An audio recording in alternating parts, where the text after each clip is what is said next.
वसवसे तरह तरह के होते हैं जो शैतान डालता है। इन सब समझ पहचानना वसवसे का, ये तो इलाज का पहला मर्ज को पहचानना, और उससे निपटने में उसी वक्त आसानी होती है जब आदमी पहचान ले असल सर चश्मा कहाँ पर। ये कोई बाहर नहीं बसता, कोई सर चश्मा बुराई का बाहर नहीं है हमारे। हम कहते हैं इसको इल्जाम देते हैं, टीवी को देते हैं, अखबारों को देते हैं, मुख्तलिफ चीजों को देते हैं। ये सर चश्मे नहीं है बुराई का सर चश्मा तो अपने अंदर, और उस पर अगर आदमी कंट्रोल करे, काबू करे, फिर आदमी नेकी की राह पर चल सकता है, और न करे तो बुराई के शिकार हो सकता है। जैसे बात है तो सब कितने लाभ अकायद में होती है, वो सुझाता है कि भाई आकर अल्लाह को क्या करे पड़ी थी मुझे पैदा कर, क्या आते काम ख्याल रखते लोग बोलते हैं हम अल्लाह, हम नमाज पढ़ने में अल्लाह को क्या मिले, और अल्लाह को किसने पैदा किया, हम तो मजबूर हैं, अल्लाह ताला ने सब कुछ लिख दिया है, क्या करने वाले, अब तो हम क्या,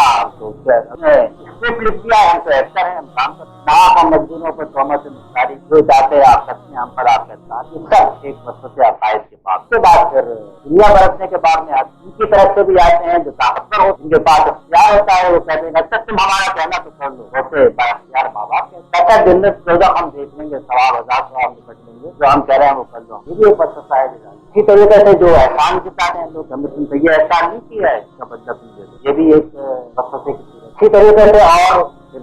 गुस्सा आता है, शैतान कहता है अगर ये तुमने नहीं इस वक्त बदला लिया तो तुम्हारी इज्जत तो कुछ नहीं रह जाएगी। फिर आदमी उठता है कि बदला लो, और बदला लेने के बाद फिर वो एक के बाद कत्ल होता है, दूसरा कत्ल होता है, तीसरा कत्ल होता है, एक झगड़ा होता है, दूसरा झगड़ा होता है, या बीवी के दरमियान वो कुछ नहीं होता, ख्याल ये तो इसने इसलिए किया हो, मेरी तस्लीम करना चाहती है, बाहर गया है किसी औरत के पास गया हो, कुछ नहीं, लेकिन बस शैतान का वसवसा, फिर खराबी पैदा होती है, बिगड़ते जाते हैं, हर एक अपनी आन पे ठन जाता है, मैं क्यों झुकूं, वो क्यों झुके, और झगड़ा बढ़ता